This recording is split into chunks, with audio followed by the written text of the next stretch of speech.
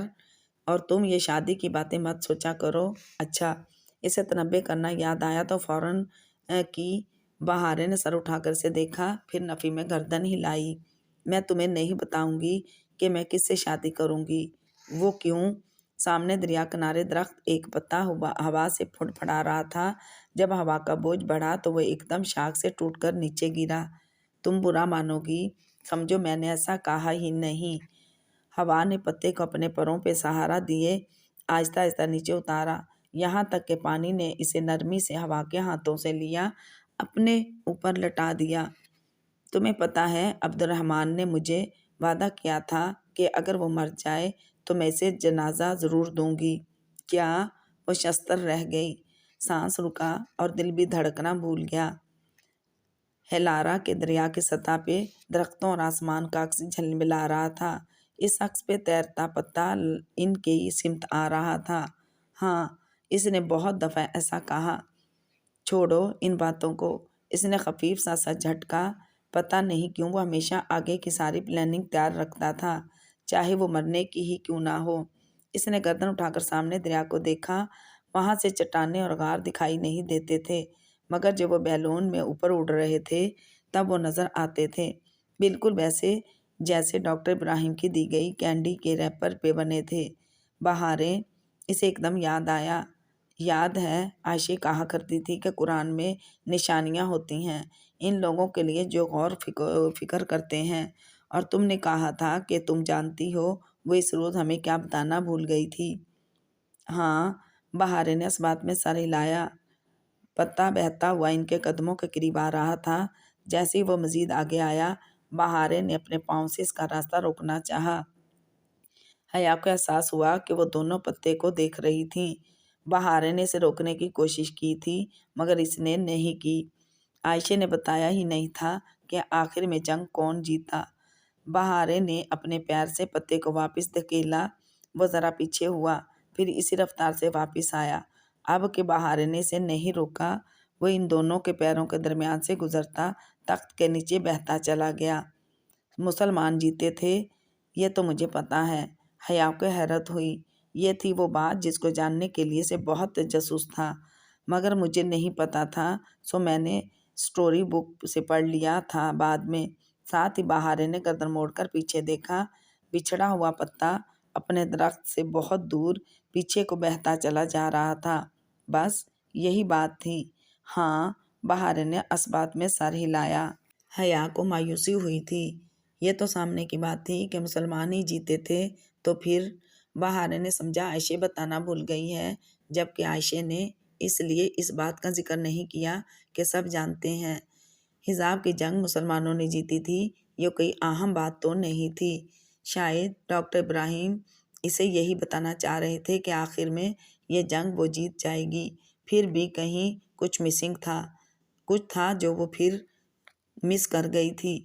اس نے خفیف سا سر جھٹکا۔ پتا نہیں۔ بہارے ابھی تک گردن موڑے دور جاتے پتے کو دیکھ رہی تھی، وہ پتا جسے اب کبھی اپنے درخت کے پاس واپس نہیں آنا تھا۔ جہان آیا تو وہ لوگ ہلارا گاؤں آ گئے۔ اب شام ہو رہی تھی، سو وہ وہیں سے واپس ہو لیا، جبکہ انہوں نے کیپ لے لی اور واپس آشیانہ آ گئے۔ جہان نے کہا تھا کل یہاں سے روانہ ہونا ہے، اسی حساب سے وہ آج پیکنگ کر رہی تھی۔ پنار رات میں چائے دینے آئی تو ان کو سامان سمیٹتا دیکھ کر افسردہ ہو گئی۔ میری منگنی ہو گئی سرما میں، کیا تم لوگ آؤ گے؟ میں تمہیں ضرور انوائٹ کروں گی۔ میں ضرور آؤں گی، بہارے نے چہک کر کہا، پھر حیا کو دیکھ کر مسکراہٹ ذرا سمیٹی۔ میرا مطلب ہے شاید آؤں۔ ہوں۔ پنار مسکرا کر اس کا گال تھپ تھپاتی باہر نکل گئی۔ عائشہ کہتی ہے جب میں اس کے پاس آ جاؤں گی تو ہم دونوں دور کسی دوسرے ملک چلے جائیں گے۔